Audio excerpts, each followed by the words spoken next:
नमस्कार दोस्तों, आज की हमारी कहानी अच्छी लगे तो प्लीज हमारा चैनल सब्सक्राइब करें। पंडित जी की करवाई पूजा में बैठ तो गए, लेकिन सोच हमारी यही रहती है। पंडित जी ने सबको हवन में शामिल होने के लिए बुलाया। सबके सामने हवन में सामग्री रख दी गई। पंडित जी मंत्र पढ़ते और कहते स्वाहा। लोग चुटकियों से हवन सामग्री लेकर अग्नि में डाल देते हैं। गृह मालिक और स्वाहा कहते ही अग्नि में घी डालने की जिम्मेदारी सौंपी गई। हर व्यक्ति थोड़ी सामग्री डालता, इस आशंका में कहीं हवन खत्म होने से पहले ही सामग्री खत्म न हो जाए। गृह मालिक भी बूंद बूंद घी डाल रहा था। उसके मन में भी डर था कि कभी घी खत्म ना हो जाए। मंत्रोच्चारण चलता रहा, स्वाहा होता रहा और पूजा पूरी हो गई। सबके पास बहुत सी हवन सामग्री बची रह गई थी, तो आधे से भी कम इस्तेमाल हुआ था। हवन पूरा होने के बाद पंडित ने कहा कि आपके पास जितनी सामग्री बची है उसे अग्नि में डाल दे।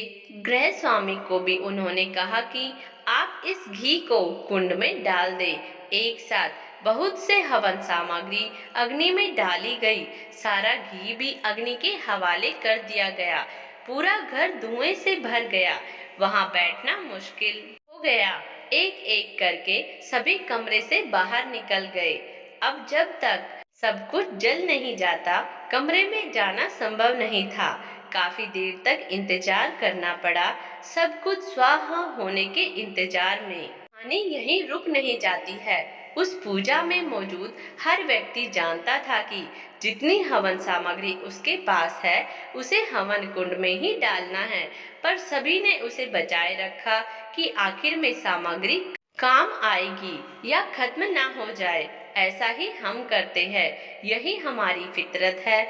हम अंत के लिए बहुत कुछ बचाए रखते हैं, जो अंत में जायदाद और बैंक बैलेंस के रूप में यहीं खड़ा रह जाता है।